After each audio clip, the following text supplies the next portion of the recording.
چومتے ہیں ہم ہر بار چومتے ہیں۔ اعلیٰ حضرت نے 256 صفحات پر یہ آج تک تو میں نے جو علماء تو جانتے ہیں،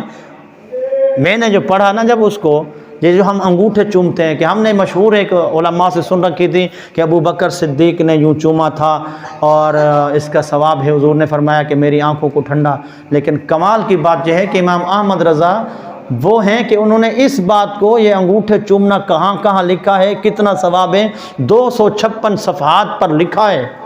256 صفحات پر کتاب لکھی ہے، اور اس میں مختلف فضائل لکھے ہیں۔ ان میں سے ایک لکھا ہے، مصطفیٰ فرماتے ہیں جس نے میرا نام جس کے سامنے آیا اور اس نے انگوٹھے چوم کر اپنے آنکھوں پر لگایا، میرے حضور فرماتے ہیں میں آگے آگے جنت میں جاؤں گا، وہ میرے پیچھے پیچھے چلتا چلا جائے، پیچھے پیچھے، ہاں بار بار چوم رہے ہیں، لیکن جب باری آتی ہے نا نظام مصطفیٰ کے لیے، پھر ہم یزید کے حق میں ووٹ دیتے ہیں کہ نہیں جی ہم تو ادھر ہیں، وہاں تو ہیں، ایسا نا نہیں، جو چومتے ہو تو یہ تو ہماری کثرت ہو گئی ہے۔ 5 سال کے بعد آتا ہے کہ بتاؤ اب کھڑے کہاں ہو، ایمان پختہ ہو گیا تمہارا چوم چوم کر؟ جنت میں جانا ہے؟ بولا ہاں بالکل، اچھا ایسا کرو یہ ادھر چلے جاؤ،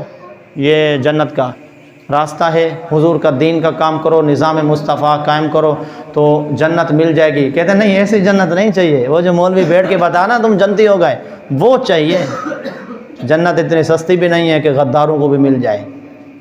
جنت اتنی سستی نہیں ہے۔ اور پھر بہت سارے آوازیں کستے ہیں صحیح کہ وہ مولوی بتا رہے ہیں کہ وہ جس نے ووٹ دے دیا تو وہ جنت میں چلا جائے گا، جنت دے رہے ہیں، دیکھو نا کتنا فراڈ کر رہے ہیں۔ مشکات شریف کی حدیث ہے، میرے مصطفیٰ کریم صلی اللہ علیہ وسلم نے ارشاد فرمایا ہے کہ جس نے جہاد کے لیے جہاد کی نیت سے اللہ کے دین کی مدد کے لیے اپنے گھر گھوڑا پالا، یہ والا گھوڑا نہیں، وہ جہاد کے لیے پالا، چومنے کے لیے نہیں، نیچے گزرنے کے لیے نہیں، منت ماننے کے لیے نہیں، بلکہ جس نے گھوڑا پالا اللہ کے دین کے لیے، جہاد کے لیے، میرے حضور فرماتے ہیں گھوڑا پالنا تو ثواب ہے، وہ جو لید کرتا ہے، وہ پیشاب کرتا ہے، حضور فرماتے ہیں جب ترازو لگے گا نا قیامت کے دن، وہ اس کی نیت یہ تھی کہ اللہ کی رضا کی خاطر جہاد کے لیے گھوڑے کی خدمت کر رہا ہے، فرمایا اس کی لید اور پخانہ بھی ترازو پر نیکیوں کے ساتھ رکھا جائے گا، تولا جائے گا کہ اس کو بھی